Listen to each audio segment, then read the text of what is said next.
This episode is brought to you by Nespresso. Gift magical mornings with Nespresso Virtuo Pop. Compact and stylish, Virtuo Pop is made to meet every morning coffee craving. From espresso to coffee, hot or iced, at the click of a button.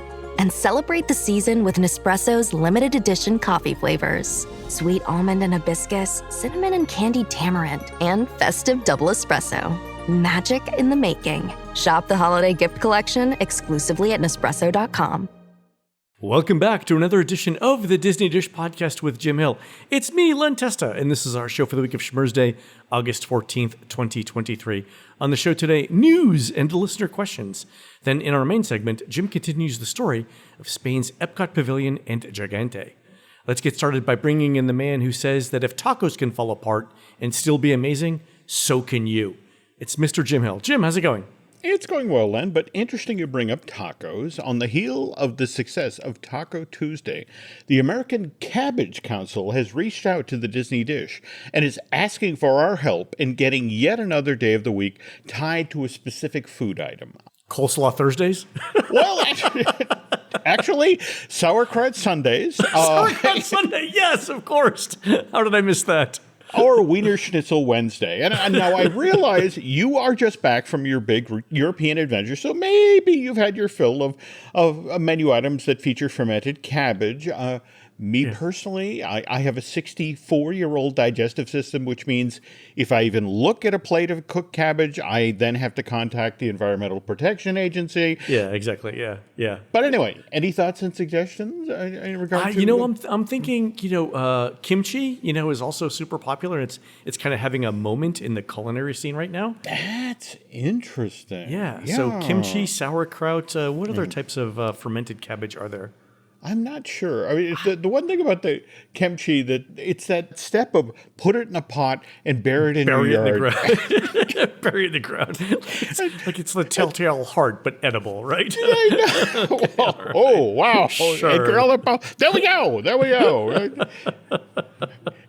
English majors rejoice. Okay, anyway, moving on. Deep cut right there already. All right. There we go. Jim, let's do a quick shout out to subscribers over at disneydish.bandcamp.com. Thanks to new subscribers Hang the Code, Patrox322, Colonnade Atlanta, and Cotter Pinks. And longtime subscribers Andy Pokrivnak, Joe Ficus, Rich Form, and Mariah Pacheco. Jim, these are the Disney Cruise Line cast members who had to test out the spas on Disney's ships to ensure everything was right before launch. They say the best part of the job was obviously sitting in a spa on a cruise ship, and the least good part of the job was when the ship's engineers inadvertently coated the heated stone loungers with waffle-scented glaze, which is described in an accident report titled The Donner Party at Sea. True story. I love that you brought up the heated stone loungers because... Spent a lot of time on those last week, Jim. I had no idea these things existed till you, me, Nancy, and Laurel did that working trip on... was that on the Dream. Magic? On the Dream. Yeah. Okay. And you were kind enough to buy us a length of cruise pass to the spa. And between running back and forth between the various different showers and those heated stone, I had no idea my lizard brain was as dominant. Good. That's all you're thinking, right? Yeah, it's like, hey, there's all these activities in the boat. There's all these things you can be doing. Heated stone lounger. Exactly. The funny thing was, like, when we were on the ship, Laurel was asking me how the Dream compared to the Wish, because you and I went on the Wish last September as part of the, the Dish on the Wish thing. And I told Laurel, like, we had so little time between event and events and, and socializing with people, and that's what they were there for. I don't even know where the spa is on the Disney Wish. Like, I don't even know what deck it's on. I don't know where the bars are, except for the one that we went to. I don't know where anything was, because we were spending so much time, hanging out with people. I was like, we need to go back on the Wish. I agree. Just to see what's there, Yeah. But again, still great time. But you're right. It's like, I know this is a ship, and I recognize that's water over there, but the rest of it, It's all a blur. Like, I don't remember any of it. Yeah. There we go. Anyway, let's get on to the news, Jim. Folks, the news is sponsored by Touring Plans Travel Agency. Yes, we have a travel agency too, and we can help book your next trip. Plus, it comes with a free Touring Plans subscription. Check us out at touringplans.com/dish. All right, so first thing I want to do is thank Josh Gad for coming on the show last week to support us, and I hope he's having fun on his vacation in Italy. Jim, as I listened to the show, a number of things jumped out at me. Number one, Josh really is a theme park fan like the rest of us. Like, oh no, absolutely. When he talked about, his first visit was in '84, and he called Horizons like a classic attraction. I'm like, these are my people. But the funniest thing to me was when you were talking about Scentsy being the official scent of Walt Disney World, and Josh chimed in and said, "Oh, I always thought that the official scent of Walt Disney World was." And as soon as he started the sentence, he and I at the same time said Drakkar Noir, and I was listening to it with Laurel, and Laurel's like, "Have you heard the show before?" I'm like, "Well, no, but that's the obvious answer, right? Like, that's the gag." No, that's the gag, and yeah, so clearly Mr. Gadd is one of our people, and I think there's some hive mind thing going on there. Yeah, no, but no, he's a sweet guy, and really So appreciate great. him stepping in. And by the way, hi Ava, hope you're having a good time on the family trip in Italy as well. So yeah, I hope you guys are having fun in Italy. Hope the weather's good for you. yep. All right, so last week, Jim, I just want to give a quick summary of where I was for last week. So I was on the Disney Dreams 7-night Northern European cruise out of Copenhagen. It was, and I'm not exaggerating, one of the best vacations I've ever been on in my entire life. Like if I could have back-to-back that, I totally would have. But the ship was completely full, like 100% occupancy. And we'll talk a little bit more about DCL's results when we talk about Walt Disney's quarterly earnings. But a couple of things. Our ports were Kiel, Germany, Nynäshamn, Sweden, which is 30 kilometers from Stockholm, Fredericia, Denmark, and then Oslo, Norway, plus 2 sea days. For all of you guys who are suffering through the heat, wherever you are in the United States, the temperature never got above 75 degrees. And most days it was 65 with light rain. And I will trade 65 and light rain for anything that's going on in the United States right now in terms of summer. It was beautiful. Like, I don't know how all of us don't go to Northern Europe for summer. And if you told me like, okay, Len, this is the next dish cruise that we're doing, I would totally take that. It was just utterly fantastic. We flew into Copenhagen a day early, walked around there. Copenhagen's beautiful. Spent another day in Copenhagen at the end where I went to Tivoli Gardens, which you and I need to do an entire show on, because like walking around Tivoli to see how it influenced Walt's design for Disneyland was just like amazing. But also, there are so many parallels with Tivoli and now modern Epcot. Yes, let us schedule this show. Okay. Can't wait. And so one other thing I wanted to talk about on it, you know this, but like when Laurel and I go to different countries, one of the things we like to do is to go into regular grocery stores to see how things are sold there, right? And so I've talked about, I think on previous shows when we did our Canada cruise, we went into grocery stores in Canada, one of the things we noticed was that milk is sold in bags in Canada, not in cartons, right? So, to see how other people shop is super interesting. So in Kiel, Germany, one of the things that Laurel wanted to find was different flavors of Fanta soda that are unavailable in the United States. So my German isn't great, so forgive me if I get this wrong. But we did find 2 flavors that are not available in the United States. One was, I think, an elderberry lemon, or lemon elderberry. Oh, okay. Which was super interesting. And the other one, again, my German isn't great, but it seems sort of like citrus David Hasselhoff. I don't speak German. It's a complicated language, but so I'm not sure what that is, but I think it's I don't know, some sort of musk flavor. Who knows? I would think you'd have to pour that through a filter just for the chest hair. The other interesting thing is that eggs are not refrigerated in most of Europe. And so when I did some investigation, it turns out that most farms vaccinate their chickens against salmonella in Europe, so they don't have to be refrigerated. Okay. Also, breads and cereals are divided by their healthiness. So, like, they have sections of, like, okay, here's the health bread, here are the health cereals. And they're like, whole grain, oats, type things. And then, all the way over to, like, your sugar smacks. And basically, it's like, it goes from, like, the symbols of it, so, like, happy children playing in a meadow to, the Grim Reaper sitting across from you at breakfast. That's the symbolism that's in there. I always gauge the healthiness of a loaf of bread by how hard it is to lift it up. Yeah. It's especially dense. It's like, okay, this is healthy. And also will work, my jaw will get a workout chewing on this thing. Yeah, it was all very good. But there are a lot of common products, the same in the United States. Like there's cup of soup is basically a universal food. Like if aliens came down in spaceships, I would expect them to have like little cups that they could microwave with noodles in them. I mean, that's just what I expect. Prices are about the same as in the U.S. So like I was looking at fresh food. So like a pound of cherries in Europe is still $4.50 converted to U.S. dollars. So that's about what they are now too. Yeah, the other pretty interesting thing though that I found is regardless of what unit of measure you use, if it's kilograms or if it's pounds, it seems like everywhere I went, the standard package size for a unit of ground beef is still about 1 pound or half a kilogram, give or take. And I thought to myself, like Laurel and I were trying to figure out, like, is that because that's just what a typical family will eat? Or is it because, and this was my other idea, that the paper trays are manufactured in only one size because of the volume? And is that standardized? I don't know. It's an interesting question. If there's anyone in the beef industry that knows this, like that's a serious question. Yeah, I would kind of lean to the latter. That was my thought. Yeah. Oh, interesting. Okay. Yeah. Okay. So if we know anyone in the meat industry, there we go. Why does it seem to be standardized around the world? All right, Jim. Also in the news, the Walt Disney Company reported yesterday its quarterly earnings. The top line items: Disney Plus lost 7.4% of its subscribers, again, mostly in India, and posted a loss of $512 million. Although that sounds like a lot, that's half of last quarter's loss, so I guess things are looking up. Yeah. Bob Iger also said that Disney Cruise Line is running at 96 to 98% of capacity. And again, based on my experience in Europe, that is exactly right.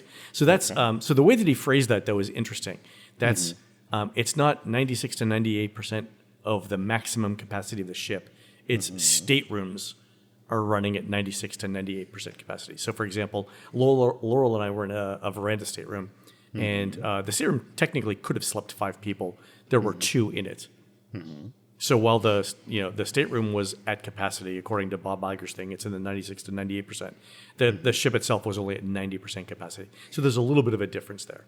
Okay. Again, going to be interesting to see what happened. Now, next year is when the Treasure comes online, right? Treasure comes online in the Golden Dream, or the Global Dream, I believe is 2025. And that's going to be based out of Singapore.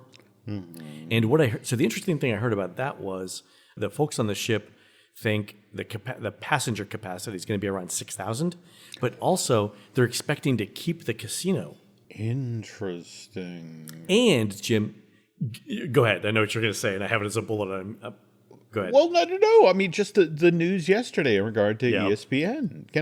So ESPN's partnering with Penn Entertainment on a sportsbook gambling app branded to ESPN. So, yeah, I mean, it looks like Disney is dipping its toes in the gambling water, yeah.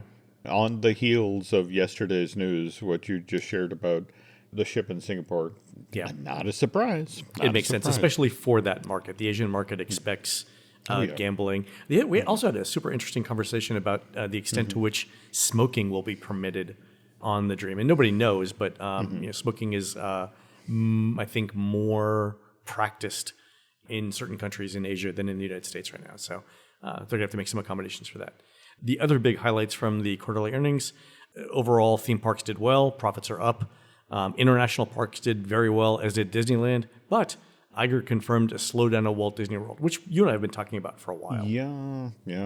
Again, that image you shared from Port Orleans Riverside. Yeah. And I realize you are literally just off the plane.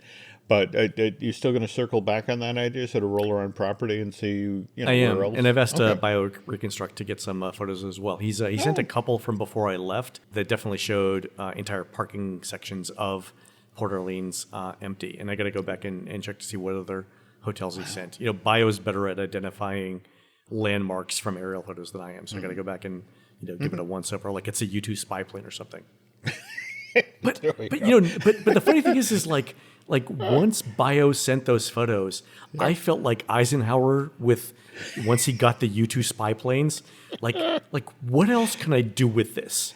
I'm desperate for a Gary Powers joke here, and I can't come up with one. If it comes to you, let me know. Yeah. Okay, cool. All right. A couple of other news items. Disney started rolling out a set of changes previously announced for park reservations, where date-based tickets for after January 9th, 2024 do not require those park reservations. So if you've got a date-based one-day ticket a date-based multi-day ticket or a vacation package with date-based tickets after January 9th, you won't need to make theme park reservations. You will need to make reservations if you're using discounted tickets, so like student group tickets, sports or convention tickets, any other ticket that we haven't talked about, and also annual passes as well. But it's only certain annual passes that you need to make. Okay, I'm kind of intrigued by the doing that to the annual pass. Now, this is just for Orlando or out in Anaheim. I believe it's just for Orlando right now, because the last time I was in, well, when you and I were in Disneyland, I still had to make a park reservation for that. So Yeah. Okay. Oh, cool. Also, Jim, the Magic Kingdom has now held the first of its annual Mickey's Not So Scary Halloween parties for 2023. So if you're visiting the Magic Kingdom between now and November, you'll see fall decorations in the park. That's good. I wonder if Florida's going to be hot enough for the straw scarecrows to burst into flame anytime soon. I mean, hopefully the rain will keep them moist enough that we don't have to worry about it. I have to admit that just the heat advisory stuff I've seen over the last couple of days, it's like, holy cow. Yeah, So, it's a lot. Yeah. I mean, 112 for heat index, that's quite a bit. Yeah. That's crazy. Also, Jim, Disney announced that the most recent Mickey Mouse cartoon short, number 120, titled Steamboat Silly, will be the last in the series. And here I'm going to follow the advice of, it was either Gandhi or Dolly Parton, who said, don't be sad because it's ending. Be happy because it happened. So I think you and I have talked about these cartoons relaunched Mickey Mouse to an entire generation of new fans. It brought Mickey back to the forefront of cartoon artistry. Some of those cartoons, as you and I have said, are legitimate classics and belong in the same conversation as the Bugs Bunny classic, What's Opera Dog. So, though, one quick note before we close it, and again, no disagreement. I have loved every single one of these things. But what's fascinating about Steamboat Silly is that when you consider how prominently the Steamboat Willie take... I thought you were going to go here. Go ahead. Well, just think about a copyright extension. Yeah. 100%. In fact, we have an email from a listener who actually brought it this point before I went on the ship. And so I'm glad you brought this up. Yeah. But is it a copyright play? Yeah, entirely possible. Yeah, but I love that it relaunched Mickey as a fun, vibrant character, and it's on the way out the door. Oh, by the way, and we also resecured the copyright, and then the animators climb on their horse and charge over the hill. There we go. So. All right, last news item, and we didn't talk about this before I left, but the Haunted Mansion closed for refurbishment and was actually supposed to reopen today, Thursday, when we're recording, but did not.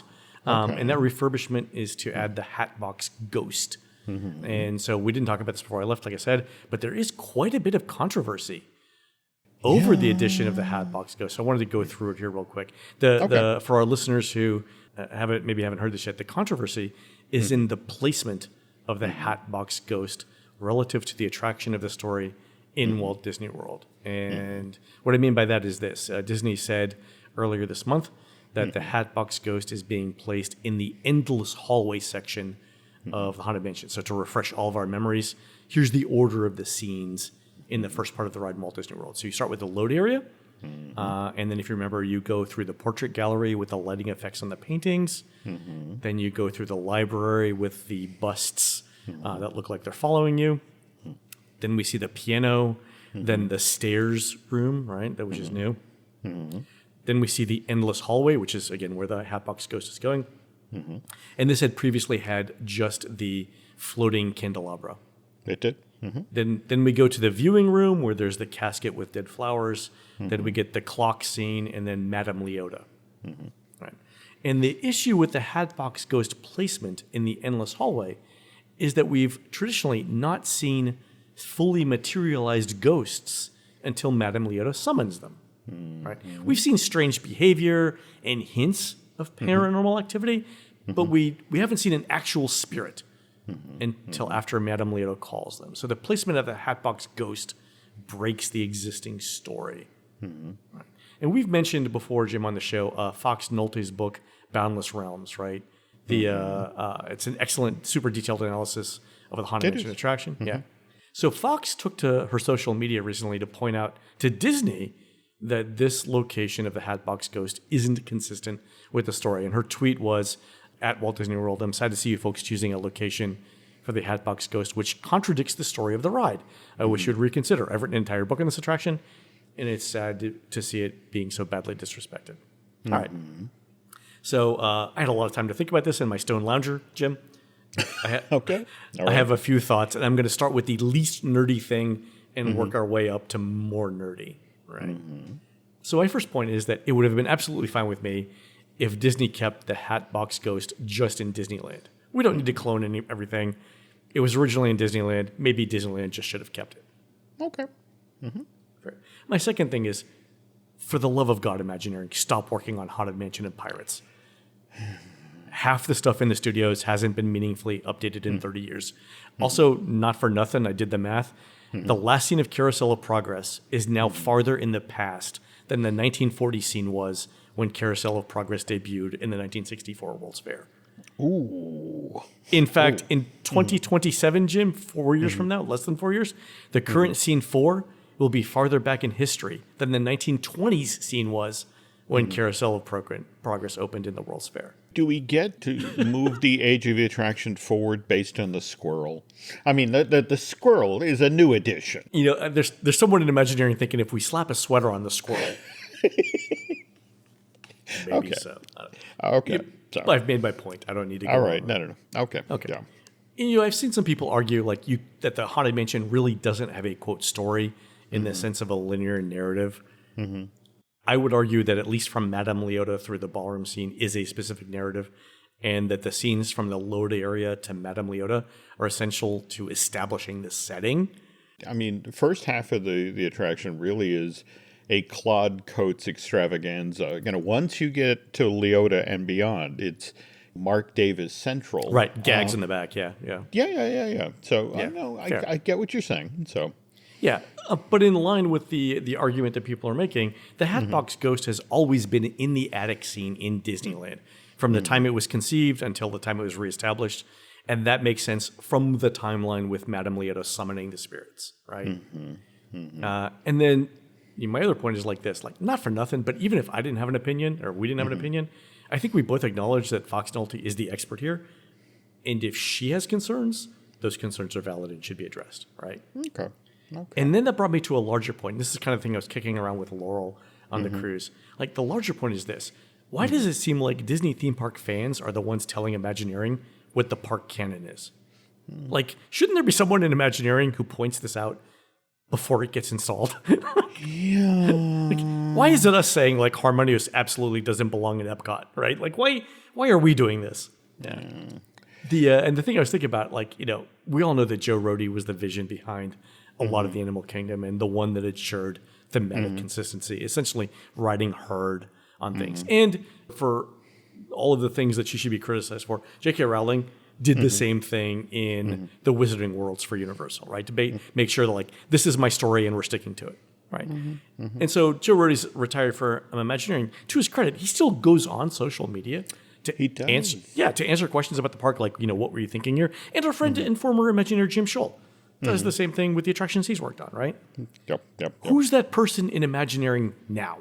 Who is that person? Like, maybe Sherita Carter, who did a great job in Runaway Railway, can eventually fill that role. But who is that person now who says, this makes sense because X?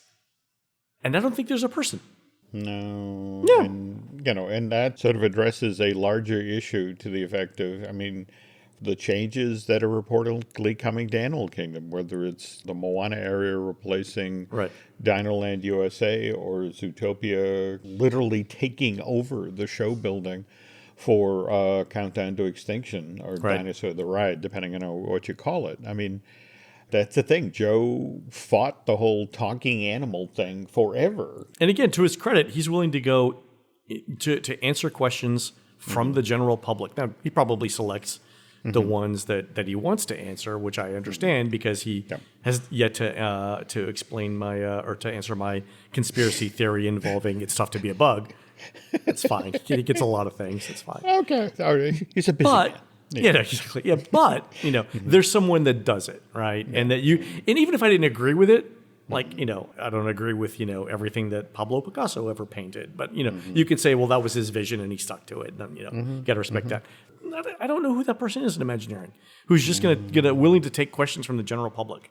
It's a leadership vacuum that I think needs to be filled. Anyway. Yeah, interesting question. We'll see what happens there. Observation. So.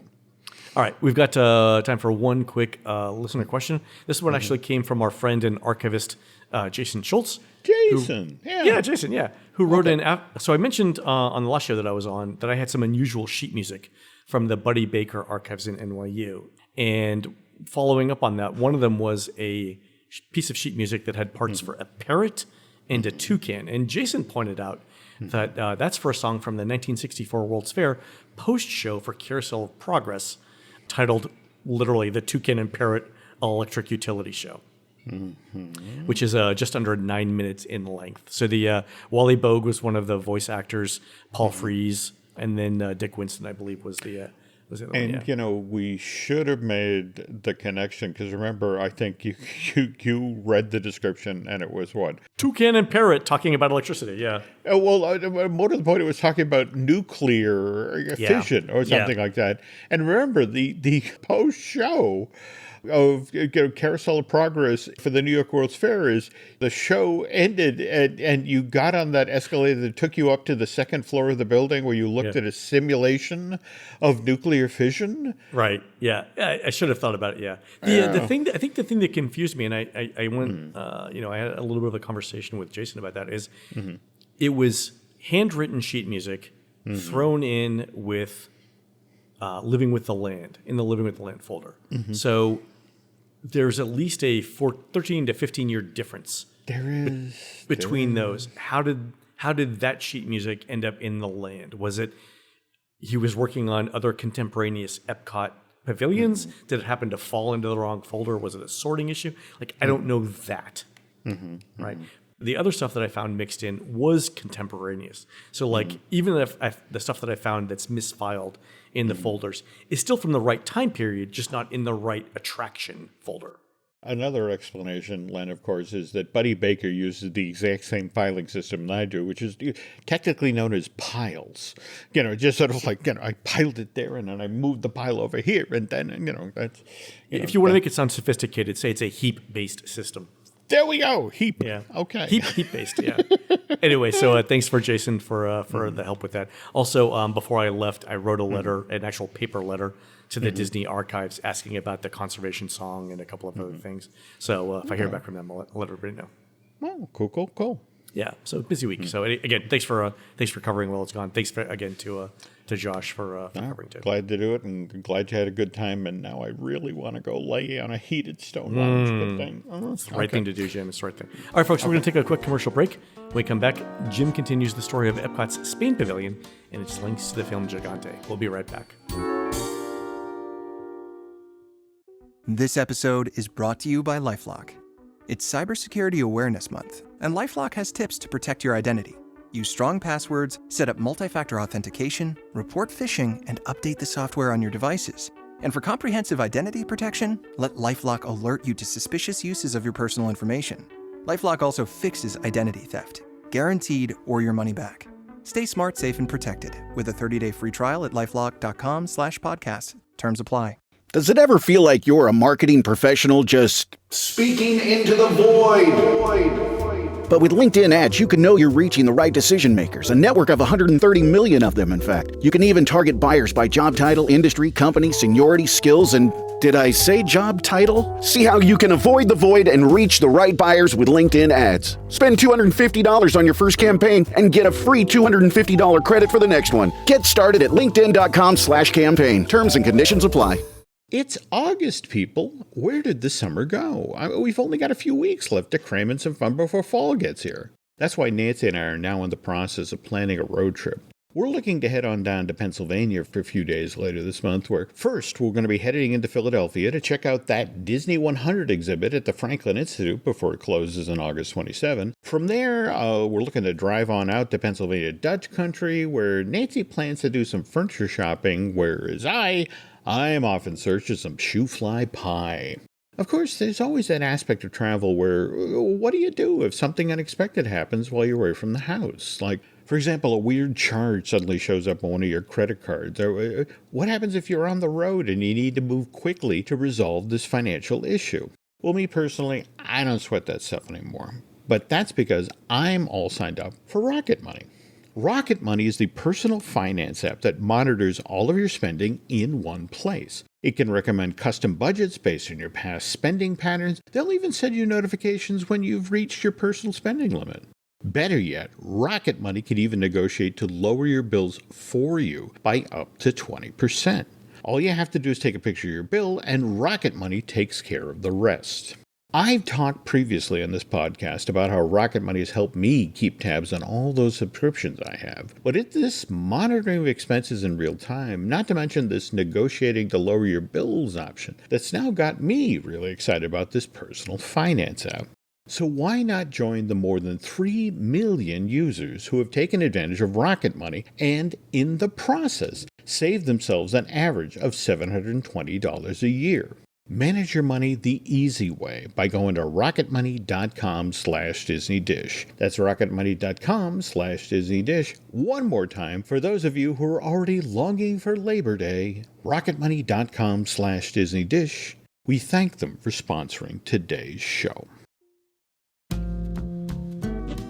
All right, Jim, when we left off with, I believe it was a discussion about the pavilions that could have been. Yep. For Epcot, right? So, so it was after phase 1, but before phase 2, right? Yeah. And again, the whole notion is if you were lucky enough to visit Epcot the fall it opened, 82, and Right. you walked around World Showcase, you would have seen, in addition to the pavilions that had opened, there were billboards up for Equatorial Africa, Israel, and Spain. And today's show, we're talking about Spain. It was supposed to have a ride. In fact, the description that they put out, spring of 82, said that guests would take a spectacular journey through Spain via film to little-known and out-of-the-way vacation Edens, and that this ride attraction will capture the country's passionate heritage and the spirit in its arts. And this is a ride, which is important because when Epcot opened, it had sit-down animatronic shows like American Adventure. It had film-based attractions like O Canada, Impressions de France, and Wonders of China.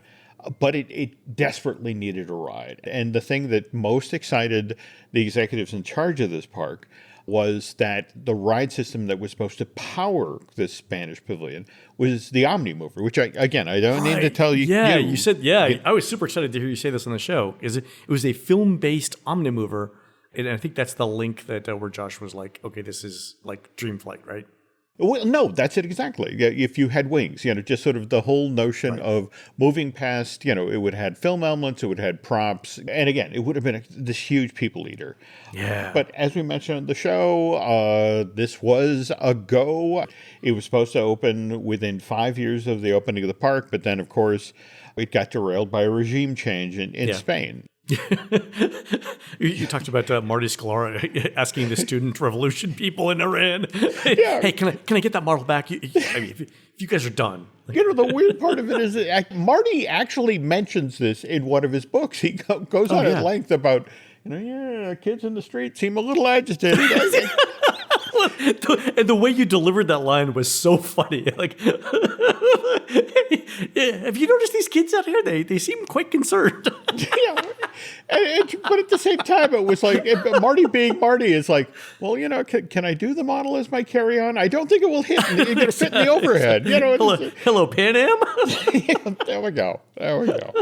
But because there was a failed coup, and then there was an election that went a certain way, and by the fall of 82, Spain was no longer interested in doing, a pavilion. But that actually changed in the fall of 1991. As part of the 20th anniversary of Walt Disney World, the resort's PR team shared this interesting stat that to the effect that since the Norway Pavilion had first opened on the shores of Epcot's World Showcase Lagoon back in June of 1988, U.S.-based tourism to this Scandinavian country had gone up by 500% annually. I mean, not for nothing, Jim. I've been there twice.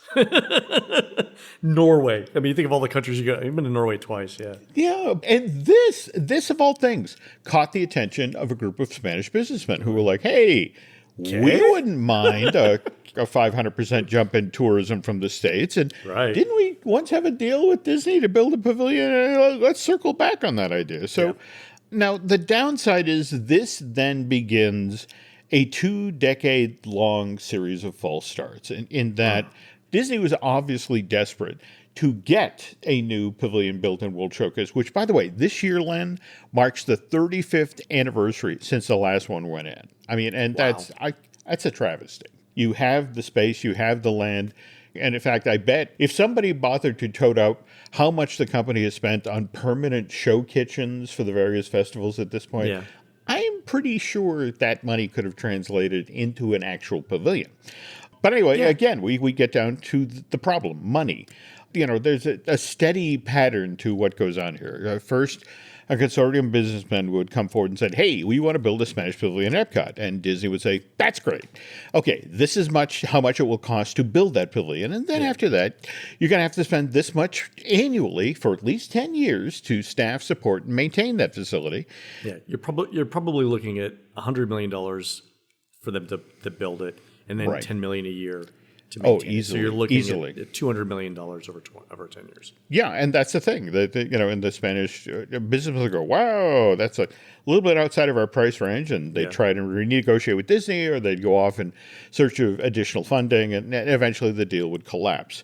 But then came November of 2013, and Disney's surprise billion-dollar earner, Frozen, which in less than 3 years became the IP that replaced Maelstrom, Epcot's Norway pavilion. Yep. And then, look, you of all people know what happened when Frozen Ever After opened in June of 2016. I mean, that attraction changed the center of gravity. Yeah, I mean, people started walking there, especially families with small children. In fact, I kind of think that the success of Frozen Ever After is why we got Remy eventually, to sort of like balance out the demand in the park. Yeah.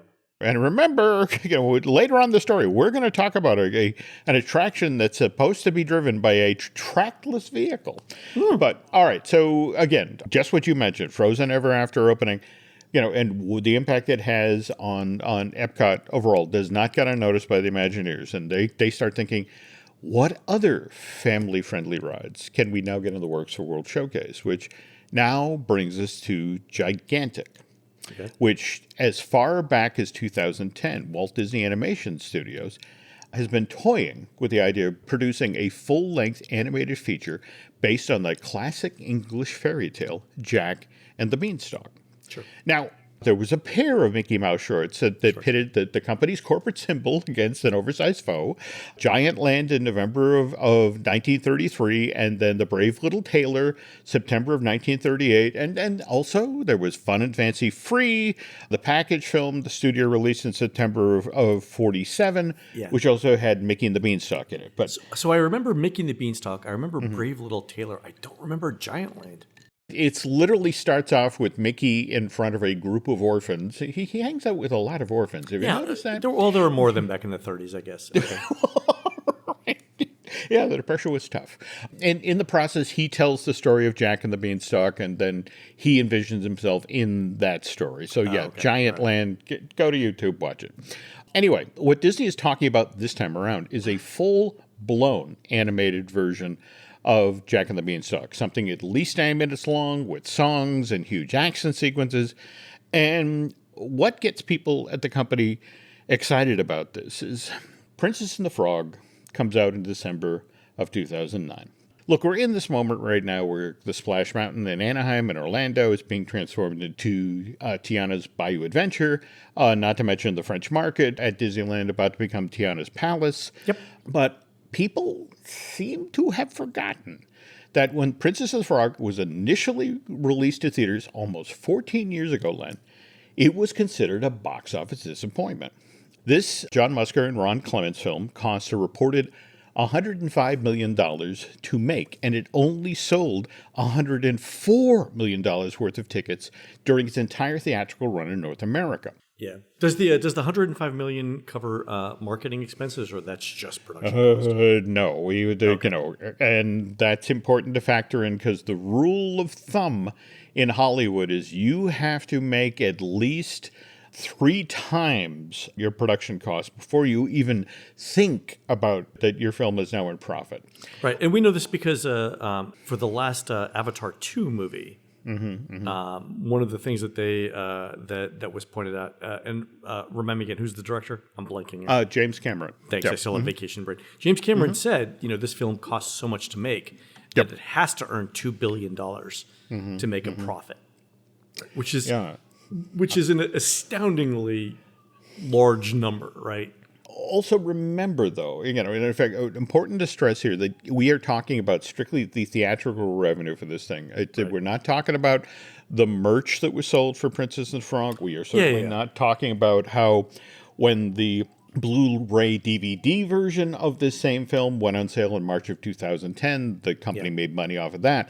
We're strictly talking about the theatrical run, which, as it was explained to me, the studio basically admitted, look, we lost $50 million on the thing.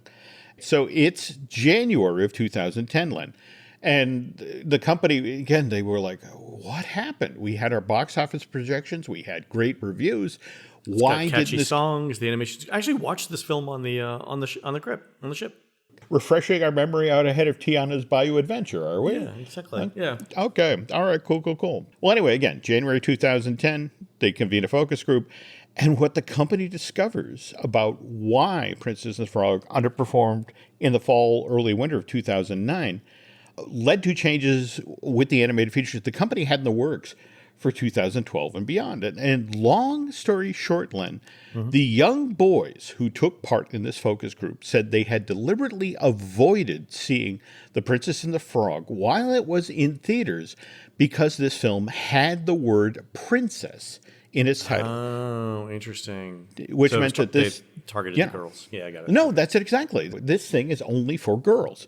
And so Disney takes this information very, very seriously. So much so that in February of that same year, 2010, they changed the name of their next full-length animated feature, Rapunzel, to Tangled. Oh, I didn't know that's why they did it. Oh. So it's one of these things where, all right, admittedly more generic, but more importantly, princess-free. Doesn't reference a girl in the title. Wow. There we go. And nothing about that name that clues young boys into the fact that it's a princess in this movie. And Tangled arrives in theaters in November of that same year, 2010, and promptly does 1.5 times better at the North American box office than Princess of the Frog had done the previous year. It earns $260 million just in that one territory versus the $105 million that Princess of the Frog had done. And Disney takes this to heart. So they actually change the name of the Snow Queen, which is, in November of 2011. Okay, now let's circle back to Gigantic, which, of course, surprise, surprise, Disney is even applying this new rule to its Jack and the Beanstalk movie with the notion of, if we call it Jack and the Beanstalk, maybe little girls won't go to it. I was going to ask this question, is the same thing happen if you call it, Jack and the Beanstalk? Okay, cool. And this one is being put together by the equivalent of an all-star team at Walt Disney Feature Animation. It's going to be directed by Nathan Grano, co-director of Disney's Tangled. It's going to feature a score by Robert and Kristen Anderson Lopez, the husband and wife team who actually took home the original song Oscar for their anthem for Frozen, Let It Go. And it was then going to be produced by Dorothy McKim, who had ridden herd on Disney's hugely popular Prep and Landing holiday specials. But best of all, at least as far as executives at Epcot were concerned, is that Gigantic was going to be set in Spain in the Age of Discovery. That's 1492 to 1504, roughly the period when Columbus, under the direction of Queen Isabella of Spain, sailed off in search of the New World. And so it was at this point, Len, that a call was made to that group of Spanish businessmen who keep trying to get the money together for a World Showcase Pavilion, and to let them know that Disney had a film coming to theaters in November of 2018 that was set in Spain, an animated feature that was virtually guaranteed to be a smash hit. And the kicker, the absolute kicker, was they said, oh, by the way, we already have an idea for the gigantic themed ride. This is the centerpiece of the Spain Pavilion. We're going to put guests in a trackless vehicle and send them off into the world of the giant, where they're going to have all of these hair-raising, cutting-edge adventures. Does that sound like anything that recently got added to Epcot to you, Len? I was going to say that, yeah, exactly. It sounds a lot like Remy, but the funny thing for me would be like if you shrunk people down, they would basically be tapas-sized snacks to giants. I mean, think of the tie-ins that they could do there. Yeah, I know. I know. Well, all right. So, how the seemingly can't miss project featuring a trackless vehicle went off track with both the gigantic film and then the Spanish Pavilion getting canceled. We will get to on next week's Disney Dish with the third and final installment of this series. Okay, so that's great that there's one more week of this, because it's going to give me some time to go back and do the research on the Spain Pavilion that was in Food and Wine between 2010 and 2018. No, in fact, I'm so happy you brought that up, because remember, in fact, that we're definitely touching on that in the third episode, because you yourself brought up, once you saw that in place and how fully formed it was, it's like, this is not a coincidence. It was the most elaborate Food and Wine booth I've ever seen. It was more in line with something that you would have seen a country do during the Millennium Celebration. Like, it was big in scope. And I talked about this, I don't know if we did on the show, but like when it was there contemporaneously, we're walking through this going like, this has to be a test run. Absolutely. Because remember that they had like elaborate food. Okay, we'll talk about it on next week's show. That'll be great. Yep. Mm-hmm. Awesome. All right, folks, that's going to do it for this show today. You can help support our show and Jim Hill Media by subscribing over at disneydish.bandcamp.com, where you'll find exclusive shows never before heard on iTunes. Folks, don't forget to look at the trailer for the new show that Jim and I are doing with former Imagineer Jim Schull, and you can preview that on YouTube at Disney Unpacked on YouTube. And on next week's show, as Jim said, we're going to finish up the history of Epcot's Spain Pavilion and have lots more news. You can find more of Jim at jimhillmedia.com and more of me, Len, at touringplans.com. We're produced fabulously by Aaron Adams, just named Grand Master of the 2023 Beaverdale Fall Festival, running on Friday, September 15th and Saturday, September 16th at the intersection of Beaver and Urbandale Avenue in beautiful downtown Beaverdale, Wisconsin. While Aaron is doing that, please go onto iTunes and rate our show and tell us what you'd like to hear next. For Jim, this is Len. We'll see you on the next show.